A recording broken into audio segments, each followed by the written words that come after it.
Hi everyone, आज के इस वीडियो में हम पढ़ने वाले हैं इडियम्स एंड फ्रेजेस। इंडिया की किसी भी कॉम्पिटिटिव एग्जाम में अगर इंग्लिश आता है तो इडियम्स एंड फ्रेजेस से सवाल बिल्कुल आते हैं।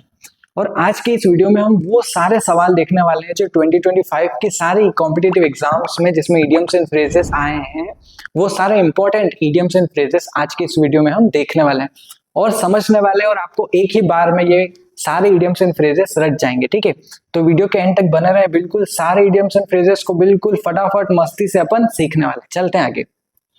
सबसे पहला इडियम्स एंड फ्रेजेस, लेकिन इडियम्स एंड फ्रेजेस तो हम पढ़ लेंगे, लेकिन उससे पहले अगर आपके दिमाग में सवाल आए यार इडियम्स एंड फ्रेजेस होते क्या हैं, अगर मैं आपको बात करूं कि इडियम्स एंड फ्रेजेस, तो इडियम्स एंड फ्रेजेस होते क्या हैं। इडियम्स एंड फ्रेजेस का मतलब होता है मुहावरे। हिंदी में हम कहते हैं ना मुहावरे, तो उन्हीं मुहावरों को इंग्लिश में कहते हैं हम इडियम्स एंड फ्रेजेस। आगे चलते हैं। सबसे पहला इडियम्स एंड फ्रेजेस देखते हैं। सबसे पहला है ब्रेक द आइस। अब ब्रेक द आइस का मतलब क्या होता है? बर्फ को तोड़ना? बिल्कुल यही होता होगा? नहीं, ब्रेक द आइस का मतलब होता है बातचीत शुरू करना। अक्सर हम देखते हैं ना कि हम किसी नए लोगों से मिलते हैं या किसी भी एकदम अननोन फ्रेंड से मिलते हैं, तो जब हम उसके पास में बैठते हैं बातचीत करने, तो हम ऐसे हो जाते हैं कि यार इससे क्या बात करूं, यार मेरे तो टॉपिक ही खत्म हो गए, मैं इससे कैसे बात करूं, किस बारे में बात करूं ऐसे। तब कई बार क्या होता है कि हम धीरे से कुछ फनी जोक मार देते हैं और धीरे से हमारी बातचीत जो है वो शुरू हो जाती है। उसी चीज को कहते हैं बातचीत शुरू करना, यानी कि ब्रेक द आइस। एग्जाम्पल लेते हैं, एक एग्जाम्पल लेते हैं। क्या बोला? देख, आई शेयर्ड अ मीम। मैंने एक मीम शेयर किया। कहाँ पे? To break the ice in the new group. अब क्या था कि मैंने एक नया ग्रुप क्रिएट करा और हर कोई शर्मा रहा था, ऐसे झिझक रहा था कि यार क्या बात करें, पहले क्या मैसेज डालें। तब क्या किया मैंने कि मैंने एक मीम सेंड कर दिया, तो सब लोग फनी फनी एक माहौल क्रिएट हो गया और सबने धीरे से बातचीत करना शुरू कर दिया। ठीक है, तो ब्रेक द आइस, अब किसी भी एग्जाम में आपको अगर दिख गया ब्रेक द आइस, तो ब्रेक द आइस को आप क्या बोलेंगे? बातचीत शुरू करना, और उसी के अकॉर्डिंग अपना सही आंसर मार्क करेंगे। आगे चलते हैं। सेकेंड हमने देखा the best of both the worlds. The best of both the worlds मतलब क्या? एक बार आप इसको खुद हिंदी मतलब निकालिए, सोचो अपने हिसाब से, इसका लिटरल मीनिंग देखो कि बेस्ट, तो बेस्ट मिल रहा है हमें दोनों वर्ल्ड का, मतलब इस वर्ल्ड का भी बेस्ट मिल रहा है और उस वर्ल्ड का भी बेस्ट मिल रहा है, मतलब कुछ ऐसा कहना चाह रहा है ये। ठीक है, अब इसका मीनिंग क्या होता है? इसका मीनिंग होता है दोनों तरफ का फायदा। जैसे कि अब हम यहाँ पर एग्जांपल से ही समझते हैं। मैंने कहा कि दिस हाइब्रिड जॉब, ये जो हाइब्रिड जॉब है, gives me the best of both the worlds. यानी कि मैं क्या हुआ था कि मैं पहले जॉब ढूंढ रहा था। ठीक है, अब मैं जॉब ढूंढ रहा था तो मुझे कहीं जाना पड़ता अपने घर से दूर, तो मुझे क्या एक ऑनलाइन घर, मेरे वर्क फ्रॉम होम वाली जॉब मिल गई। तो जॉब भी मिल गई अच्छी पेइंग वाली, और मुझे कहीं जाना भी नहीं पड़ा। तो मैं कैसे बोलूंगा? That I got the best of both the worlds, की जॉब भी मिल गई और घर पे भी रह गया, मैं घर से भी कहीं दूर जाना नहीं पड़ा। ठीक है, तो best of both the world समझ गए, यानी कि दोनों तरफ का फायदा। आगे चलते हैं। Piece of cake. Piece of cake, इस वीडियो को देखने के बाद इडियम्स और फ्रेजेस जो है वो आपके लिए एक पीस ऑफ केक हो जाएंगी। पीस ऑफ केक को इंग्लिश में कहते हैं हलवा। ठीक है, हमारे लिए इडियम्स और फ्रेजेस एक हलवा होने वाली कहते हैं। मतलब क्या? बहुत ही आसान है। पीस ऑफ केक मतलब क्या? बहुत ही आसान है। जैसे कि अगर अब कोई कहे आपको कि यार तू ये काम कर देगा, अरे तेरे से नहीं होगा यार, रहने दे, तो मैं क्या बोलूं? अरे मेरे लिए तो पीस ऑफ केक है ये, यानी कि मेरे लिए तो ये काम बहुत ही ज्यादा आसान है। ठीक है, जैसे कोई बोले कि कोई 20 किलो का डंबल उठाता है, ठीक है, अब उसको कह दिया कि यार 5 किलो का डंबल उठा ले, तो वो कहेगा मेरे लिए तो ये पीस ऑफ केक है, यानी कि बहुत ज्यादा आसान काम है। आगे चलते हैं, एक इसका एग्जाम्पल भी देख लेते हैं कि the test was a piece of cake. अब मैं सोच रहा था कि यार जो सर टेस्ट लेने वाला है, जो एग्जाम देने वाला है, बहुत डिफिकल्ट आने वाला है, लेकिन जब आया एक्चुअल में पेपर आया तो मुझे पता चला कि अरे तो सब कुछ पूरा हलवा पेपर आ गया, यानी कि जो पेपर है वो पीस ऑफ केक निकला। आगे चलते हैं। Let the cat out of bag. Let the cat out of bag, इसका मतलब क्या होता है कि एक बैग है और बैग के अंदर से बिल्ली को निकालना है। यानी कि क्या हुआ कि एक बैग था, ठीक है, उस बैग में मैंने बिल्ली को छुपा दिया। ठीक है, अब हमने छुपा के रख रहे थे उस बिल्ली को अंदर, लेकिन अब किसी ने क्या कर दिया? उस बिल्ली को बाहर निकाल दिया। तो इससे क्या मिल रहा है? यानी कि आपका जो भेद था, आपका जो सीक्रेट था, वो सीक्रेट उगल देना, उसको कहते हैं let the cat out of bag. इसको यूज कैसे करते हैं? इसको यूज करते हैं कि who let the cat out of bag about the surprise. ठीक है, जैसे इसका कुछ एग्जांपल है कि एक दोस्त है जिसने मेरे लिए कुछ सरप्राइज रखा है। 3-4 दोस्त ने जो मेरा आने वाला जो बर्थडे है उसके लिए कुछ सरप्राइज कर रहे हैं, पर मुझे बता नहीं रहे। तो मैं क्या बोल रहा हूँ? यार let the cat out of bag, भाई बता भी दे अब क्या सरप्राइज है। तो मैं क्या कह रहा हूँ? भाई let the cat out of bag, यानी कि वो जो भेद है वो तो खोल दे। ठीक है, इस तरह से। तो let the cat out of bag, इसका मतलब क्या होता है? इसका मतलब होता है भेद खोल देना, आपका जो सीक्रेट है वो रिवील कर देना। आगे चलते हैं।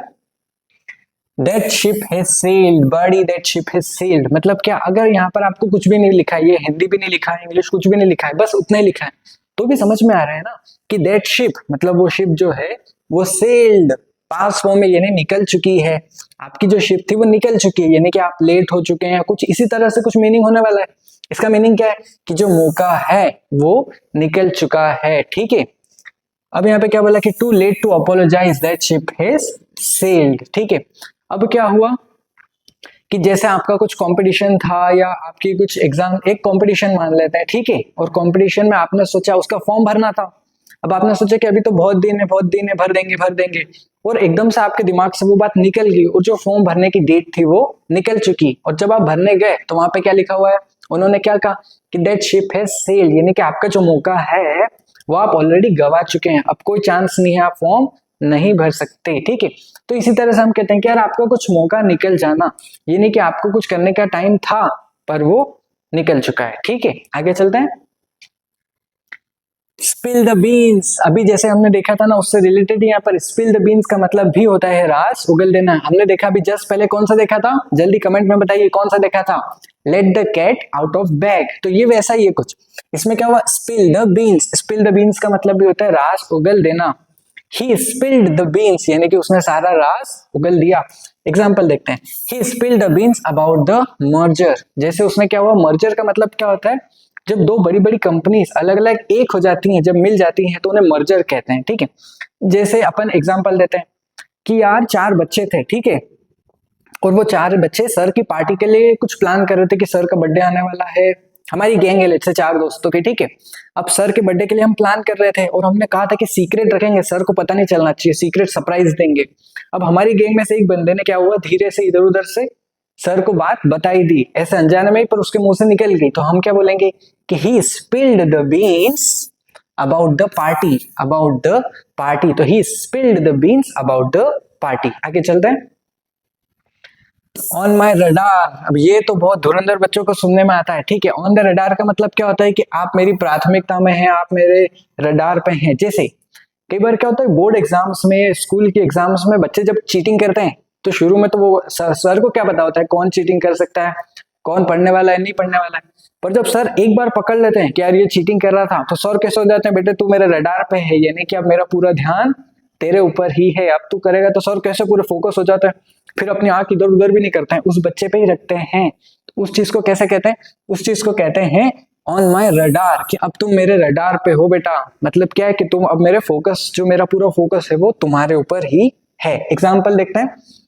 Your request is on my radar for tomorrow, कि अब मेरा पूरा ध्यान, आपने जो आज मुझे कुछ रिक्वेस्ट किया कि सर मेरा ये काम कर दो, मैं आज तो नहीं कर पाया, लेकिन कल जब मैं सुबह ऑफिस आऊंगा तो आपका यही काम मेरे रडार पे होगा, यानी मेरा फोकस जो होगा वो आपकी इस रिक्वेस्ट पर ही होगा। आगे चलते हैं।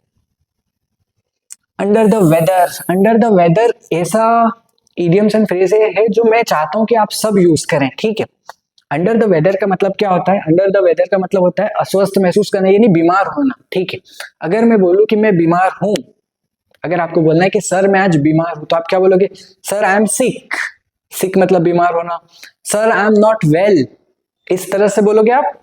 लेकिन मैं चाहता हूं कि अब आप बोलो sir I am under the weather today, sir I am under the weather today, यानी कि मैं बीमार हूं, ठीक है, यानी कि अस्वस्थ होना। इसको इंग्लिश में कहते हैं I am feeling under the weather today, ठीक है। इसका मतलब क्या हुआ? कमेंट्स में लिख के बताइए फटाफट कि I am feeling under the weather today, इसका हिंदी में मतलब क्या हुआ? आगे चलते हैं। Once in a blue moon, once in a blue moon तो आप सभी ने सुना होगा, चाहे किधर भी, ये तो छोटी क्लास से हम सुन लेते हैं। Once in a blue moon ऐसा होता है कि आपके स्कूल में एक बच्चा नहीं होता है जो बहुत रेयरली स्कूल आता है, आपके कॉलेज में ऐसा बच्चा होता है जो मतलब कभी कभी दर्शन देता है अपने, ठीक है। वो कभी कभी, जैसे कुछ बच्चे नहीं होते जो ऐसे कभी कभी चेक करने आते हैं कि टीचर ढंग से पढ़ा भी रहे हैं कि नहीं पढ़ा रहे हैं, ऐसे राउंड लगाने आता है कभी कभी महीने में एक बार, तो हम कहते हैं उसे once in a blue moon, यानी कि जो कभी कभार बहुत रेयरली होता है, ठीक है, यानी बहुत कम। इसको एक एग्जांपल देखते हैं। She visits once in a blue moon, ठीक है, ये नहीं कि हमने क्या बोला कि वो बहुत रेयरली आती है, बहुत रेयरली अपने हॉस्पिटल में जाए, अगर डॉक्टर है तो, अगर स्टूडेंट है तो बहुत रेयरली स्कूल में आती है, ठीक है, इस तरह से बोला हमने। आगे चलते हैं, लेकिन याद रख लीजिएगा once in a blue moon का मतलब होता है बहुत रेयरली, ठीक है। अगर मैंने बोला कि कोई बच्चा है जो उसे कुछ भी खड़ा करके पूछो तो रेयरली होगा कि वो जवाब दे देगा, 99% तो वो जवाब नहीं ही देगा, तो once in a blue moon वाला केस होता है। आगे चलते हैं, सेम पेज, सेम पेज मतलब क्या कि तेरा भी सेम पेज मेरा भी सेम पेज, ऐसा कुछ है क्या? सेम पेज का मतलब होता है एक सहमति। एक सहमति मतलब कैसे? That let's get everyone on the same page. जैसे कि इसका कुछ एग्जांपल फनी वाला देखते हैं कि चार शराबी दोस्त थे, ठीक है। अब चार शराबी दोस्त ने क्या बोला, जब वो पी रहे थे तो सबसे पहले एक ने पी लिया, ठीक है। तो अब जैसे उसने पिया तो वो थोड़ी सी हाई लेवल बात करने लग गया, एकदम से इंग्लिश में बात करने लग गया, फिलोसॉफी की, यार we should start something of our own, यार लेट्स स्टार्ट आवर बिजनेस, ऐसे वैसे बात करने लग गया। अब इन तीनों के तो लेवल से ऊपर वाली बातें हो गई। तो इन तीनों ने क्या बोला कि एक पेज हमें भी लगाने दे, फिर हम सेम पेज पे आ जाएंगे, मतलब जो तेरा लेवल चल रहा है अभी हम भी उसी लेवल पर आ जाएंगे। तो सेम पेज पर होने का मतलब क्या है कि जो तू सोच रहा है मैं भी वही सोच रहा हूं, मैं भी उसी लेवल पे हूं, इस तरह इसका मतलब होता है हम दोनों सहमत हैं, ठीक है। अगर कोई बात है कि यार हमें इस डायरेक्शन में जाना चाहिए उस डायरेक्शन में, तो हम दोनों कह रहे हैं कि यार इधर ही चल रहे हैं, ये सही डायरेक्शन है, तो हम दोनों सेम पेज पर हैं। सेम पेज पर मतलब है हम दोनों सहमत हैं, ठीक है। आगे चलते हैं, barking up the wrong tree, ठीक है, barking up the wrong tree. जब हम बार्क कहते हैं ना, बार्क का मतलब क्या होता है, किसी को पता है क्या? बार्क का मतलब होता है भौंकना, ठीक है, बार्क का मतलब होता है भौंकना। तो you are barking up the wrong tree, आप गलत पेड़ के सामने भौंक रहे हैं, यानी कि इसका हिंदी मतलब क्या निकल रहा है यहाँ पर? गलत शिकायत करना या गलत पर्सन से शिकायत करना। जैसे कुछ हो गया, किसने कुछ कांड कर दिया, किसने कुछ भी बखेड़ा खड़ा कर दिया, चिल्लाना किसी और को था, चिल्ला किसी और को रहे हो। जैसे चोरी हो गई, चोरी उसने की, उसको चिल्लाना चाहिए था और आप मुझे चिल्ला रहे हो, तो मैं क्या कह रहा हूँ कि you are barking the wrong tree, उधर चिल्लाओ, उधर उसको बोलो, ठीक है। तो हमारी जो इडियम है वो barking up the wrong tree, यानी कि गलत शिकायत करना। इसका एग्जांपल भी देख लेते हैं, if you think I cheated you are barking up the wrong tree, ठीक है। अगर आपको ऐसा लग रहा है कि मैंने चीटिंग करी है तो आप गलत पेड़ को भौंक रहे हैं, ठीक है, उधर उधर चीटिंग हुई उससे पूछो, ठीक है। तो ये इसका मतलब होता है। आगे चलते हैं, don't cry over spilled milk, ठीक है, हमने कल भी देखा था प्रोवर्ब्स वाली क्लास में, don't cry over spilled milk भी वहां पर आया था। तो स्पिल्ड मिल्क मतलब क्या, जब एक बार दूध फट जाता है फिर उसके बाद आप रो ले हो या कुछ भी कर लो, दूध वैसा ठीक तो होने वाला है नहीं। तो इसका मतलब क्या होता है, गिरे दूध पर रोना। एक बार जब दूध गिर गया, दूध फट गया, तो फिर आप रो के क्या करने वाले, ठीक तो होगी ना सिचुएशन। इसका एग्जांपल लेते हैं, the project failed, the project failed but don't cry over spilled milk, ठीक है, प्रोजेक्ट तो फेल हो गया, अब क्या करें, प्रोजेक्ट से सीखो, उससे आपने क्या गलतियां की और नए प्रोजेक्ट में मत दोहराना, ठीक है।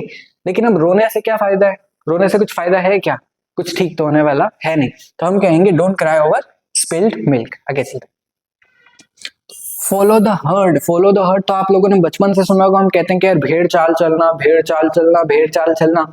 उसको इंग्लिश में क्या कहते हैं, उसको इंग्लिश में कहते हैं फॉलो द हर्ड, यानी कि वो जो भेड़ चाल है, भीड़ है, उसको फॉलो करना। इसको इंग्लिश में कैसे कहते हैं, फॉलो द हर्ड। और हिंदी में कैसे कहते हैं, हिंदी में कहते हैं भेड़ चाल करना। आगे चलते हैं, एग्जाम्पल क्या है, don't just follow the heard, think independently. अब जैसे मैंने कहा कि कुछ भी एग्जाम्पल हमारी लाइफ की चॉइस होती है कि यार ये करूं या वो करूं। जैसे अगर 11th में है हम, ठीक है, और साइंस लू, मैथ्स लू, क्या लू, कुछ बच्चे कंफ्यूज होते हैं, तो वो कहते हैं मेरे दोस्त ने मैथ्स ले लिया तो मैंने भी मैथ्स ले लिया, मेरे दोस्त ने कॉमर्स ले लिया तो मैंने भी कॉमर्स ले लिया। तो उसके टीचर ने क्या बोला कि यार डोंट फॉलो द हर्ड, ठीक है, कि यार वो जो भीड़ चाल है उस भीड़ चाल को फॉलो मत करो। आपको लग रहा है कि आपको आगे क्या करना है उसके बेसिस पे डिसीजन लो, ठीक है, लोग क्या कर रहे हैं उसके हिसाब से मत चलो, ठीक है। तो हमने क्या बोला, don't just follow the herd. आगे चलते हैं, beat around the bush, beat around the bush बहुत ज्यादा यूज होने वाला है, one of the most important है। अगर आपको कुछ याद करना है तो एटलीस्ट ये वाला तो याद करना ही है। बीट अराउंड द बुश का मतलब होता है कि गोल गोल बात करना या कुछ भी, मतलब मेन पॉइंट पर ना आना, ठीक है। इसको हिंदी में क्या कहते हैं, हिंदी में कहते हैं इसको इधर उधर की बातें करना। जैसे मैंने उससे कुछ पूछा था कि यार क्या हुआ क्या नहीं हुआ, तो वो इधर उधर की कुछ बातें कर रहा था लेकिन मेन पॉइंट पे नहीं आ रहा था। कई लोग होते हैं ना, जैसे हम पूछते हैं सीधे सीधे बात, पर वो जवाब सीधे वो घुमा घुमा के पूरी जलेबी बना देते हैं उस बात की, लेकिन पॉइंट पर नहीं आते।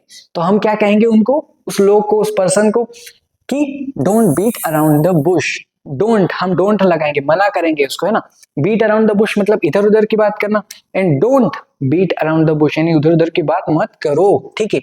तो हमने एग्जांपल लिया that stop beating around the Bush, saying, से डायरेक्टली, कि भाई आप उसको डायरेक्टली जो भी कहना है मुझे वो डायरेक्टली कह दो, बीट अराउंड द बुश मत करो, इधर उधर की बात आप मत करो, ठीक है। समझ में आ गया, बहुत इंपॉर्टेंट है, कॉम्पिटिटिव एग्जाम में भर भर के आती है, क्या, बीट अराउंड द बुश यानी कि इधर उधर की बातें करना। आगे चलते हैं, cost and arm and a leg. अब इसका मीनिंग पहले आप, मैं देखने से पहले आप खुद ही सोचो कि अगर आपके पास यहाँ पर हिंदी मीनिंग भी नहीं लिखा है, इंग्लिश मीनिंग भी नहीं लिखा है, तो आप खुद को अगर दिमाग चला के निकालना होता तो क्या मीनिंग निकलता है इसका। कोस्ट मतलब कुछ तो कीमत है इसकी। अब इसकी कीमत क्या है, इसकी कीमत है N arm and a leg, ठीक है। एक आर्म और एक लेग, आपका पैर देना पड़ेगा इसको। तो कुछ हल्की पतली कीमत है क्या, नहीं, बहुत ज्यादा कीमत है। तो बहुत ज्यादा कीमत है मतलब क्या, बहुत महंगा। तो बहुत महंगा क्या होता है, जैसे मैं कहूं कि इन एक आईफोन जो होता है, iPhone cost an arm and a leg, मतलब क्या है, ठीक है, कि आईफोन इतना महंगा है कि वो एक आर्म और अ लेग की कोस्ट का है, ठीक है। इसका एक एग्जांपल ले लेते हैं कि this phone cost an arm and a leg. आगे चलते हैं फटाफट, पुल समवन्स लेग। अब ये आप लोगों ने किया ही होगा, लेकिन आप लोगों ने जो भी किया है वो हिंदी में किया होगा, ठीक है। अब से हम इंग्लिश में करने वाले हैं, क्या, मजाक करना। हम अपने दोस्तों से कोई टांग खींचते हैं, उसकी मजाक करते हैं, कुछ ना कुछ उसके साथ मजाक करते रहते हैं अपने दोस्तों के साथ, पर हम कहते हैं अरे मैं तो मजाक कर रहा था, सीरियस मत हो। अब हम इंग्लिश में कैसे बोलेंगे, पुल समवन्स लेग, कि I was pulling your leg, don't worry. इसको इंग्लिश में एक एग्जाम्पल भी देख लेते हैं, that relax, I was just pulling your leg, ठीक है, कि मैं बस तुम्हारी टांग खींच रहा था, रिलैक्स हो जाओ। तो पुल योर लेग मतलब क्या हो, किसका पैर खींचना, तो उसे एक हमको हिंदी में याद आ जाता है ना, टांग खींचना, टांग खींचना। टांग खींचने का मतलब होता है उसके साथ मजाक करना, सीरियस में कुछ नहीं करना, परेशान नहीं करना, एक रिलैक्स वे में उसके साथ मजाक करना, ठीक है। आगे चलते हैं, seat on the fence. Seat on the fence, fence मतलब क्या होता है कि एक ऐसी दीवार बोल दो आप, या उस पर ऐसी बाउंड्री बोल दो कि वो ना इधर है ना इधर है, बीच में है, तो बीच का रास्ता वाला, उसमें कैसे बोलेंगे, अब इसको तटस्थ रहना। अब इसका एग्जाम्पल के थ्रू समझते हैं, don't sit on the fence, pick a side. जैसे क्या होता है कि कई बार हमने बोला कि यार ये सही है, ये सही है, मैं सही हूं, या जैसे तीन लोग हैं, ठीक है, अब दो लोग कह रहे लड़ाई कर रहे हैं आपस में, और तीसरे से पूछ रहे हैं, तो बता कि मैं सही हूं कि ये सही है, तो वो कह रहा है कि वो बीच में रह रहा है कि नहीं दोनों सही है, दोनों सही। तो इन्होंने बोला कि don't sit on the fence, कि बीच में मत रहो, पिक अ साइड, एक साइड चुन लो, या तो ये सही या फिर मैं सही, ठीक है। इस तरह से हम बात करते हैं। आगे चलते हैं, back to the square one, ठीक है। बैक टू स्क्वायर वन क्या होता है कि ये भी बहुत एक अच्छी प्रोवर्ब, एक स्टैंडर्ड यहाँ पे हम बात करते हैं, ईडियम भी है ये, कि बैक टू स्क्वायर वन। जैसे हमने कहा कि बहुत सारे स्क्वायर्स हैं लेट्स से, ठीक है, अब हमने यहाँ पे स्क्वायर बना दिए, 1 2 3 4 ऐसा करके बहुत सारे बना दिए। अब क्या होगा कि बैक टू स्क्वायर वन, 1 2 3 4 से करके बैक टू स्क्वायर वन, यानी कि आपने सांप सीढ़ी तो खेली होगी ना सभी ने। सांप सीढ़ी में क्या होता है कि हम बहुत ऊपर तक चल जाते हैं, 99 तक पहुंच जाते हैं कई बार, और फिर एक सांप काट लेता है और हम वापस से पहले वाले पे आ जाते हैं। उसी चीज को कहते हैं बैक टू स्क्वायर वन, यानी कि आपने इतनी मेहनत की लेकिन सब कुछ बिगड़ गया और आपको फिर से शुरू करना पड़ता है, तो उसी चीज को क्या कहते हैं, back to square one. Example के थ्रू समझ लेते हैं, the deal failed through, we are back to square one, ठीक है।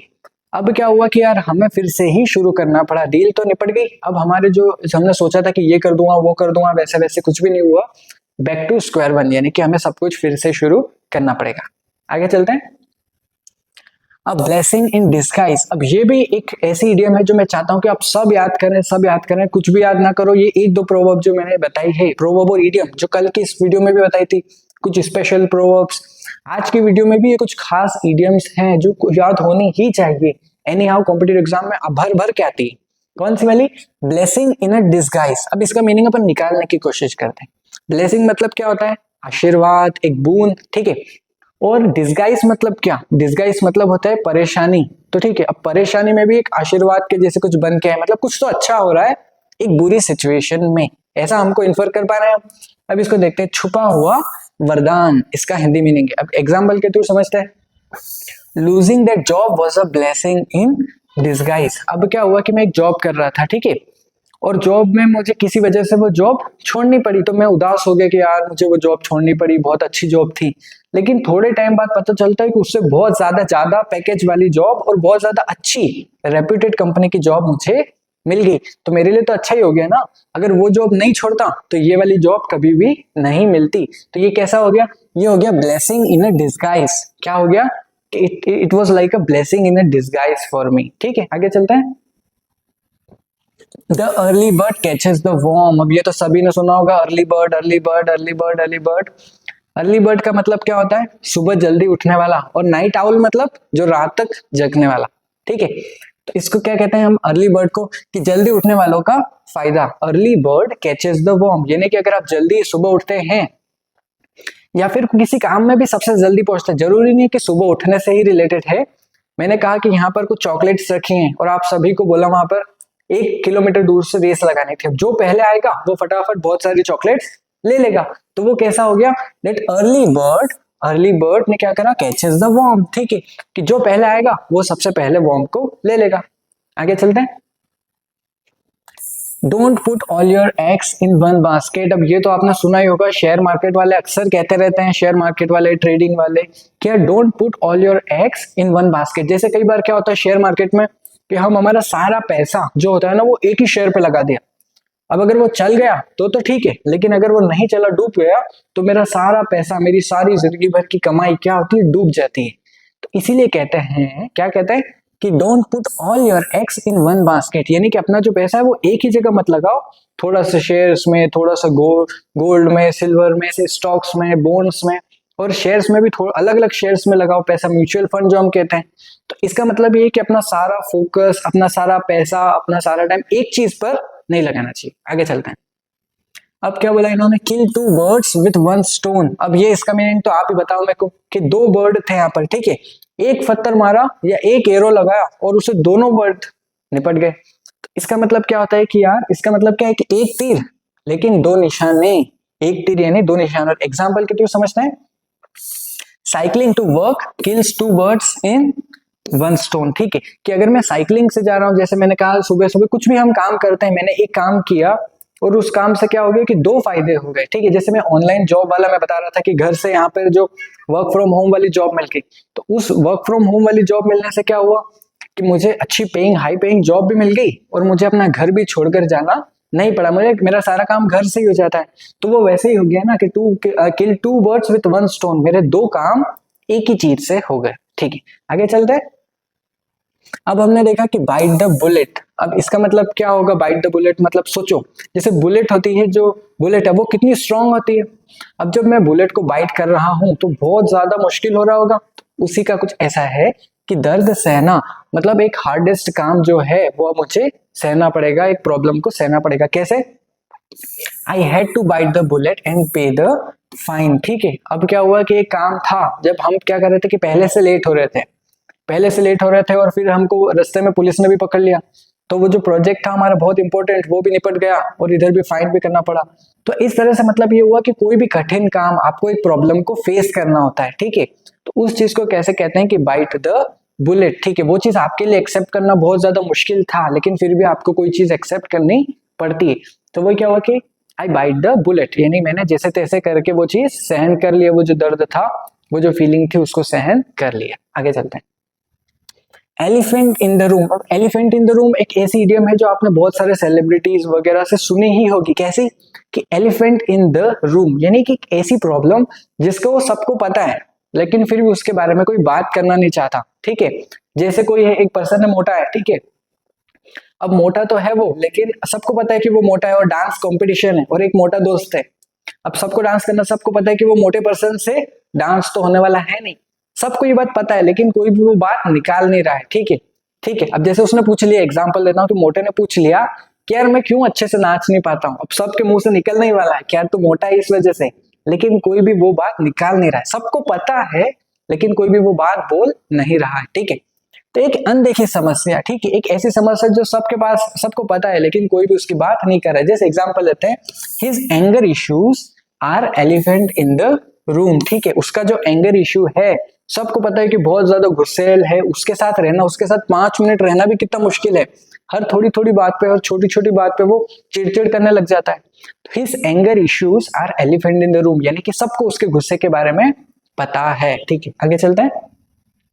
अब हमने देखा गो टू होल 9 यार्ड्स। अभी हमने देखा था ना back to square one, go to square one, यानी फिर से शुरू करना। ठीक है, और उससे रिलेटेड एक है कि गो टू होल 9 यार्ड्स। अब इसका मतलब क्या होता है कि पूरी कोशिश करना, मैंने पूरी कोशिश की। अब जैसे एग्जांपल लेते हैं कि फॉर हर वेडिंग क्या, she went all the 9 yards. अब क्या हुआ कि फॉर हर वेडिंग, उसकी शादी के लिए, वो पहले से गरीब थी लेकिन उसने पूरी दिन रात मेहनत की और अपनी शादी के लिए खुद पैसा कमाया, तो she went whole the 9 yards, वो पूरे 9 यार्ड्स पहुंची। ठीक है, इसी के साथ अपने जो प्रोवर्ब्स देखे थे कल वाली क्लास के और इडियम्स आज की क्लास के, ये खत्म होते हैं। अगर आपको आज की क्लास से सीखने मिला हो तो प्लीज वीडियो को लाइक कीजिए, शेयर कीजिए और सब्सक्राइब कीजिए। Thank you so much.